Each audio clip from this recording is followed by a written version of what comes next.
They certainly do. And people like me in chairs like this, particularly. So there we are, wondering, and we're still wondering. Quickly get to the prurient interest bit as fast as possible. Let's get it over with. Well, prurient, maybe.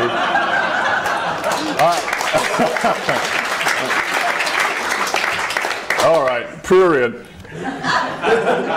There's a word for you. How did it work, the Dave Stewart relationship? It had ended as a partnership romantically, but it was still an incredible musical partnership. How easy was it to keep it going? No, it was very difficult, very painful.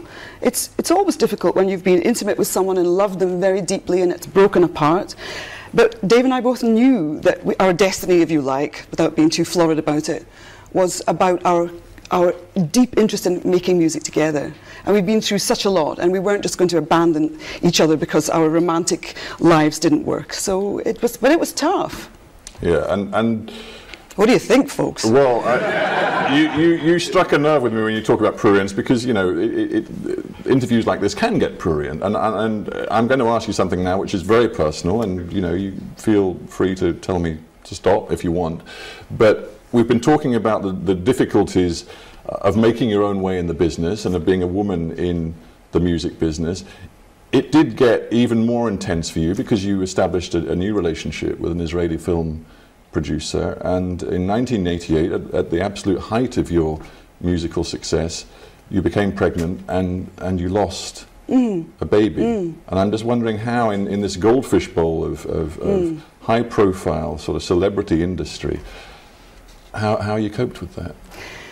Well, how does one cope with a very deep, tragic personal loss in a goldfish bowl is a very good question, not only for me, but for a lot of other people who have to face this whole industry of celebrity, which is cannibalistic and constantly there.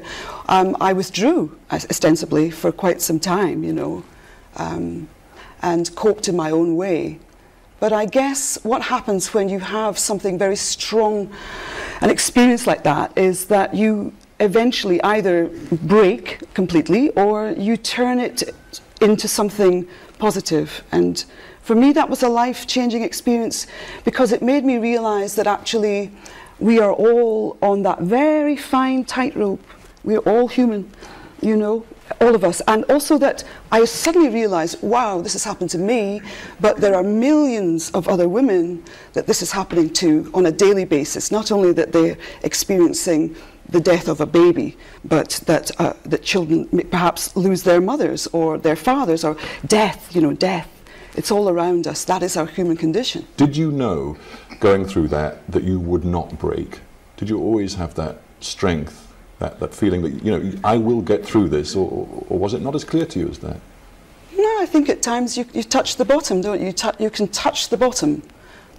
And when you touch the bottom, you say, that's the bottom, and I don't think I want to stay here. So how can I get out? How can I do that?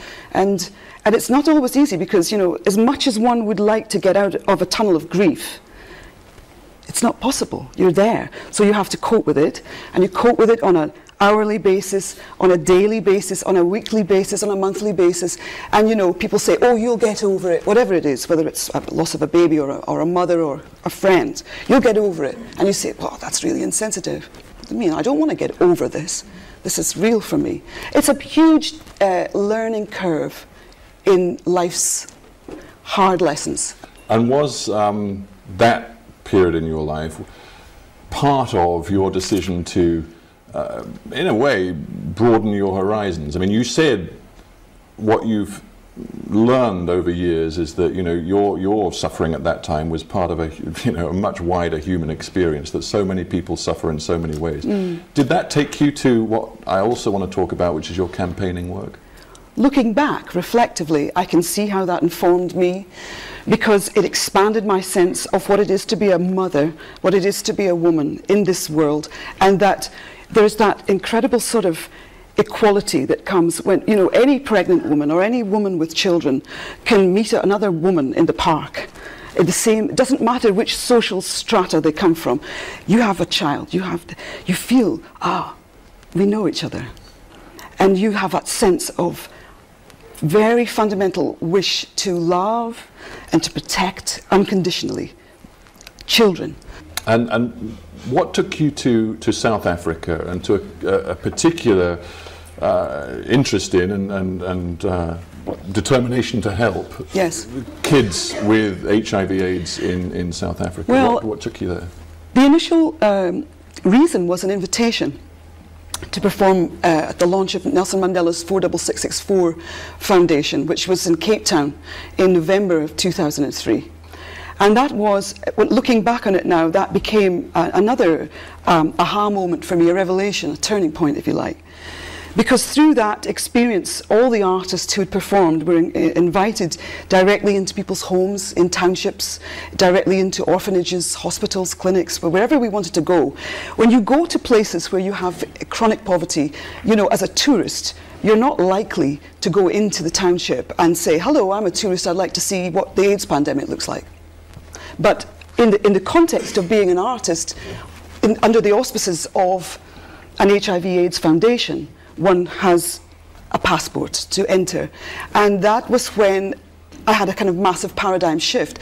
Because although I've been brought up in a working class environment and I thought I understood a little bit about a kind of poverty, I hadn't really seen the face of poverty and looked it really in the eyes. I hadn't really seen chronic, endemic poverty and what that looks like.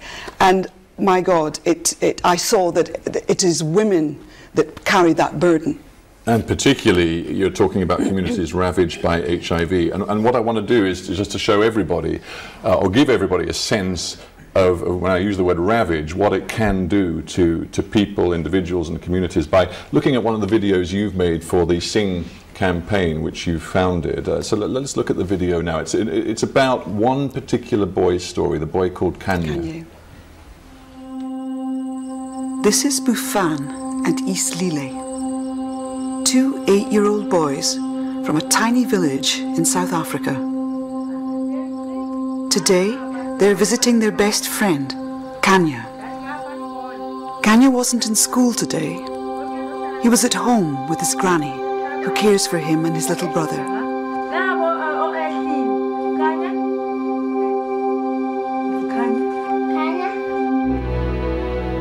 Until just a few months ago, Kanya looked like any other little 8-year-old boy. Then he got tuberculosis, and it has now reached his brain, leaving him like this. Now he can't walk or even talk.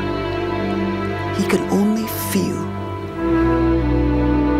He was born HIV positive. He has AIDS, and his body is simply too frail to fight the TB. Through the pain, the honest question. If Kanya's HIV had been diagnosed sooner, he would most likely be alive today.